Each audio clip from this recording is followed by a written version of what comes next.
Auckland grew by about 300% over about 18-month period, and Auckland just grew by about 3% in the time. So there was a huge challenge about how do we grow the audience and look at development programs for the business and for the art form to actually make all these venues work.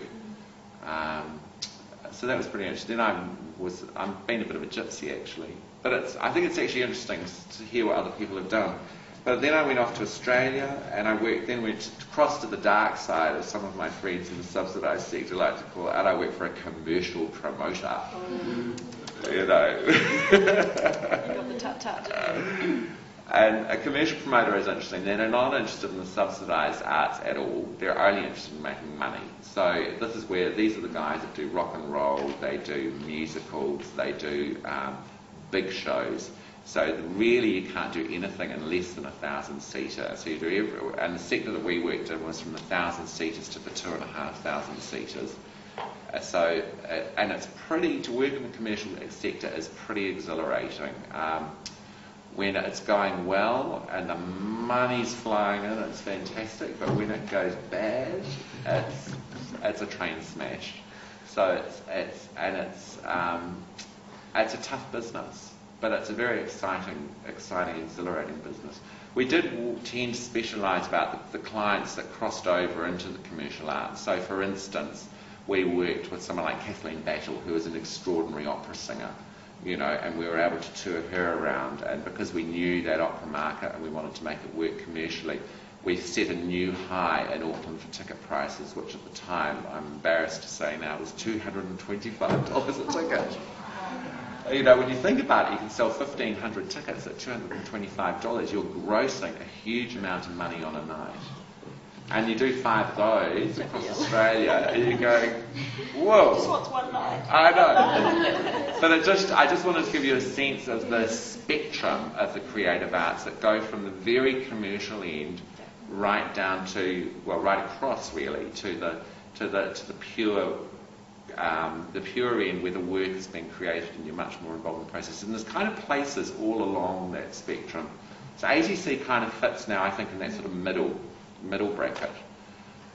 Then I, did the brave thing at one point and started up my own business. And the commercial end, I had a couple of tours that did pretty well, and my partners were all pretty good. And then I had one and lost the lot. So, which prompted my return back to New Zealand, and I was, hooked up with Auckland Theatre Company again. I talked a little bit about how ATC was formed. I just want to get back onto this venue thing. I mean, venues are very much at the forefront of my mind at the moment and have been for the last 4 years. We're in this process of,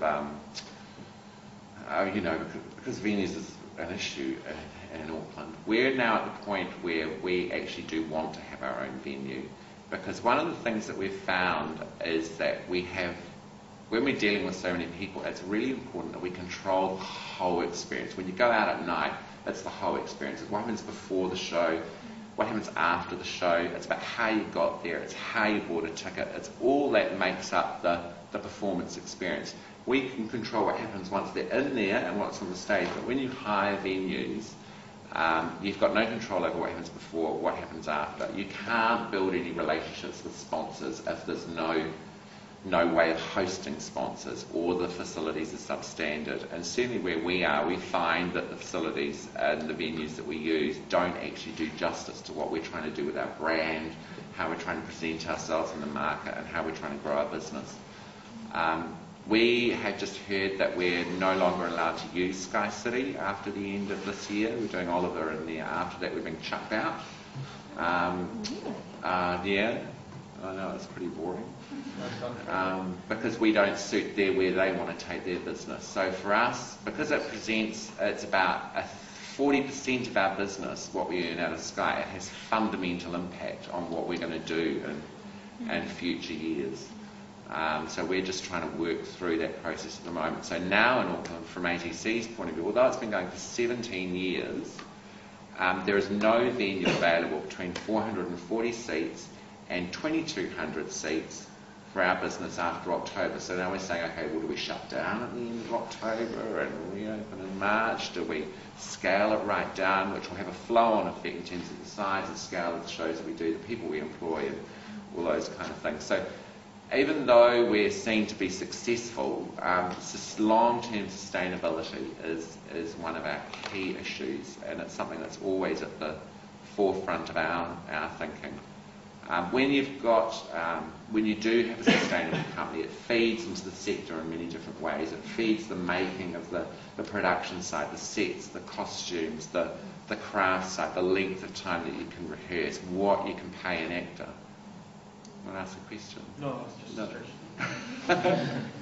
Let's just before you leave that point, it comes back I'm to this rambling, notion. so interrupt. It comes back to this notion of the business model, because business models change over time anyway, often. But when we use the term business model, it's understanding where you make your money, how you make your money. So your business model, a purely sustainable business model, can be around government funding or subsidies, providing you know you're going to keep getting them, or sponsorship or partnership, or bums on seats. But that also impacts what resources you have, what cost structure you have, what you own, what you don't own. And so for you to now change and go down the path of venue-based business, it will change your business model. Well, it will. I mean, our business model's changing anyway because we're losing venues. It will change the business model in terms of the company, and we're just starting to look at what that might mean. Now, we may not actually own that venue, and there's a good argument that we don't actually own that venue, but if we knew that we could be in there for so many seasons a year and have an arrangement with who, I mean, to be honest, I don't think we should own our own building, and because the business model has worked so well so far, but it's about having a home, and it's about our audiences being able to identify with a home venue. Yeah, it is. It's really interesting. It also becomes part of the brand, doesn't it? Yeah. It becomes a big part of the culture. Yeah. I definitely know a lot of the venues, which, as you say, Auckland in particular is somewhat lacking in right now, especially in the sort of field of Charles-Bolton, which is more alternative and weird experimental music. There's pretty much nothing around. There's the wine cellar and the Whammy Bar on K Road have been absolutely fantastic in this sort of area, and that's pretty much our last post at the moment. Yeah.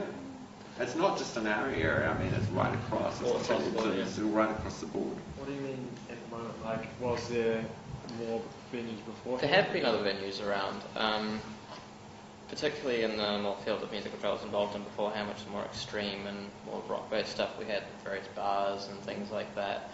As you said, the basement, a few things have been put on there, and wonderfully, one of the promoters around RW Entertainment, they've gotten the venue, the transmission room, now underneath their ownership, and that's done wonders in terms of getting some international acts through and having a place to have them, where beforehand we just didn't. And of course, as I mentioned, that venue up in K Road, Wine Cellar, has just been doing wonders for the little weird, eclectic, eccentric styles. They're just giving us a place to breathe. Yeah, I think it's interesting because I think from a business model point of view, what it says, if you look at the way the performance companies work, is that it's because our art form is collaborative. It's all about people and process and how people make work. Is that we actually have a lot of collaborative partners that all have to come into the mix to make it. I mean, venues is one. Your audience is a big part of it. Your ticketing, how you do your ticketing and how you speak to those, and they're all these different. It's like putting a whole lot of bits all together. And so it's a business and because it's high risk. I mean, it is a high-risk business, the business we're in. It means that if you get a problem going on in one area, it can actually impact right across the board. And it could be, and it may be, and then there's also external forces. Like if suddenly a big show is announced going on at the Civic, boom, it can really hit your ticket sales.